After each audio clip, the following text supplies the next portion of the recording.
Coming in second place on my voting poll, it's Wreck-It Ralph. If you saw my animation explosion video on Ralph Breaks the Internet, then you're well aware that I wasn't a big fan of it. In fact, nowadays, I would consider the movie outright bad. While not awful, it missed a lot of the marks that could have made a great sequel. The characters and story were mostly what ruined it for me. But it's refreshing since I can go back and rewatch the original movie, which is what we're going to be talking about today. In an arcade, all video game characters can travel from their machines into a central station where they can all meet and travel. One of these games is known as Fix-It Felix Jr., the villain being Wreck-It Ralph, but he feels like he's unappreciated as the bad guy of his game and wants to show that he's important. So he travels to another game called Hero's Duty and wins a medal, but ends up losing it in another game called Sugar Rush, where he meets a racer named Vanellope. She's actually a glitch in her world, and nobody will let her race because of it. So the two decide to make a deal with each other. If Ralph can help her get into the race and win, she'll give him his medal back, which she actually used to participate. So the big selling point of this movie was that it was featuring a lot of familiar arcade games that have, ever since their release, become iconic. I mean, when you think of arcade games, you think of games like Pac-Man and Q*bert and Street Fighter. I'll admit that did seem like an easy way to draw people in because, believe it or not, the characters aren't in most of the movie.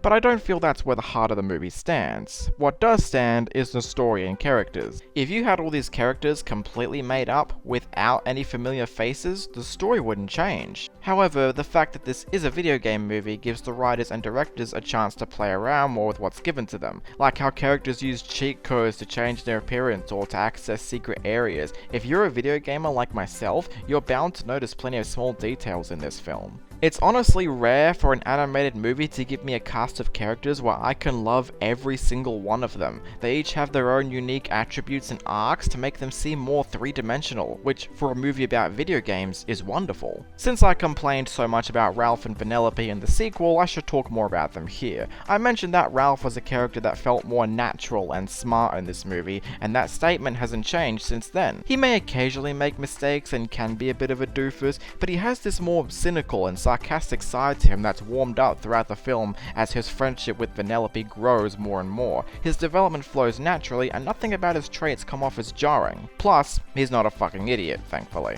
As for Vanellope, while she still can be a bit of a brat, she's got this soft side to her since she wants to fit in so badly with the other races of the game. Nobody really likes her that much, and some even want her outright gone. It's a dark contrast to Ralph's story arc where even though he's seen as a villain, at least he is seen as somewhat of a purpose. This is what makes their friendship so much stronger, because their story arcs contrast each other's to get them closer.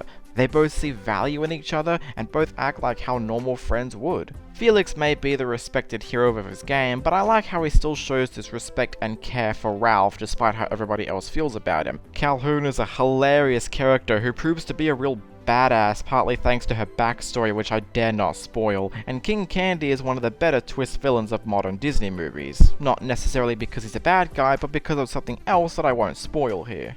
Every character has worked well into the story, which isn't too complicated to follow, even if you're not a gamer like myself. My only gripe with Wreck-It Ralph? Well, even though I mentioned that the movie's true heart stems from the plot and characters and not all the other cameos, I still kinda wish we got more of them throughout the movie. How awesome would it have been to see some of them appear as friends or partners of the main characters? Hell, it would have been even cooler if they showed up in the climax. I would have loved to see some of them helping fight off the bad guys, like seeing Street Fighter characters using their powers, or maybe even have villains helping too, like Bowser sending his henchmen to fight. That would have been badass. And it would have at least made the climax more exciting, which, while not bad, could have used some more exciting set pieces or obstacles on the way.